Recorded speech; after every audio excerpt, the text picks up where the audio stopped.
Episode number 129. The echoes rarely answered to the actual tread of Sydney Carton. Some half-dozen times a year, at most, he claimed his privilege of coming in uninvited, and would sit among them through the evening, as he had once done often. He never came there heated with wine. And one other thing regarding him was whispered in the echoes, which has been whispered by all true echoes for ages and ages. No man ever really loved a woman, lost her, and knew her with a blameless though an unchanged mind, when she was a wife and a mother, but her children had a strange sympathy with him, an instinctive delicacy of pity for him. What fine hidden sensibilities are touched in such a case, no echoes tell, but it is so, and it was so here. Carton was the first stranger to whom little Lucy held out her chubby arms, and he kept his place with her as she grew. The little boy had spoken of him, almost at the last. Poor Carton. Kiss him for me. Mr. Stryver shouldered his way through the law, like some great engine forcing itself through turbid water, and dragged his useful friend in his wake, like a boat towed astern. As the boat so favoured is usually in a rough plight, and mostly under water, so Sydney had a swamped life of it.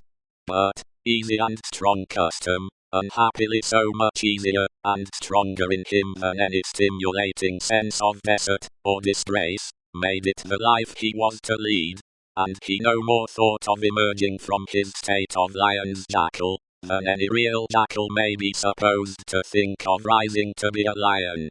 Stryver was rich, had married a florid widow with property, and 3 boys, who had nothing particularly shining about them but the straight hair of their dumpling heads. These 3 young gentlemen, Mr. Stryver, exuding patronage of the most offensive quality from every pore, had walked before him like 3 sheep to the quiet corner in Soho, and had offered as pupils to Lucy's husband, delicately saying, "Halloa! Here are 3 lumps of bread and cheese towards your matrimonial picnic, darnay." The polite rejection of the 3 lumps of bread and cheese had quite bloated Mr. Stryver with indignation, which he afterwards turned to account in the training of the young gentlemen, by directing them to beware of the pride of beggars, like that tutor fellow. He was also in the habit of declaiming to Mrs. Stryver, over his full-bodied wine, on the arts Mrs. Darnay had once put in practice to catch him, and on the diamond-cut diamond arts in himself, madam, which had rendered him not to be caught.